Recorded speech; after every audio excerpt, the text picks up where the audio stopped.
When humanity first looked up at the moon, it was seen as a companion, a silent witness to history, a pale guardian watching over us through the ages. But what if it had never been silent at all? What if the moon was not a rock orbiting Earth but something alive, something that had simply chosen not to speak until now? It began with vibrations. Astronomers at an observatory in Chile noticed that seismographs, usually used to track earthquakes, were picking up faint rhythmic tremors, not from the Earth, but from the moon. At first, it was dismissed as a glitch in the instruments, until other stations across the globe confirmed it. The patterns were too precise, too deliberate. They were pulses, heartbeats. Dr. Marcus Hale, a lunar geologist, had studied the moon for decades. Convinced that its hollow echoes during Apollo missions hinted at a strange interior, he became obsessed with the new data. Late one night, poring over months of seismic recordings, he saw the rhythm shift, like a change in breath. The moon wasn't just alive, it was waking up. Soon, the signs multiplied. Tide patterns grew erratic, not following gravity alone but surging in unpredictable waves. Animals grew restless, birds migrating in circles, whales beached themselves along shores. Then came the lights. Astronomers recorded faint glows spreading across the lunar surface, like veins illuminated beneath skin. It was no reflection of the sun, it pulsed in time with the seismic beats.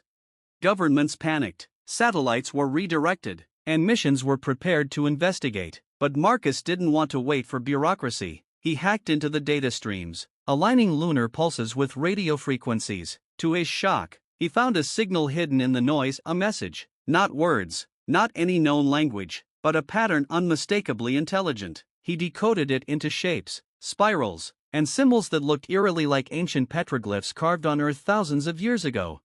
His hands shook as he compared them to cave paintings in South America, Africa, and Europe. The match was undeniable. Humanity had been contacted before. The moon had been speaking for millennia, but we had mistaken it for myth, for stories of gods and spirits. Now it wasn't whispering, it was calling out. Marcus presented his findings to the scientific community, but his warnings were drowned in noise. Politicians demanded answers, the military prepared defenses, and conspiracy theorists screamed about alien invasions. The world fractured between those who believed the moon was a guardian and those who feared it as a predator. The breaking point came when astronauts aboard the Lunar Gateway station reported feeling vibrations inside the station itself, like a low hum resonating in their bones. Then came their final transmission: "It's not orbiting us, we're orbiting it." Silence followed.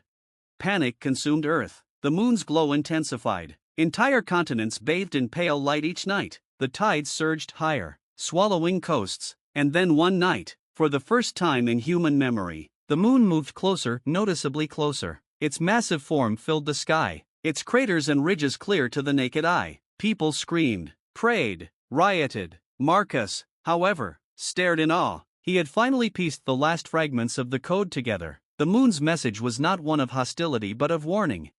It wasn't alive in the way we understood life. It was something older, a vast living archive, a being built to observe, to remember. And it had not awakened by choice, it had been stirred by something approaching. The warnings etched in cave walls, the pulses in its heart, the glowing veins, all were alarms, desperate attempts to make us understand.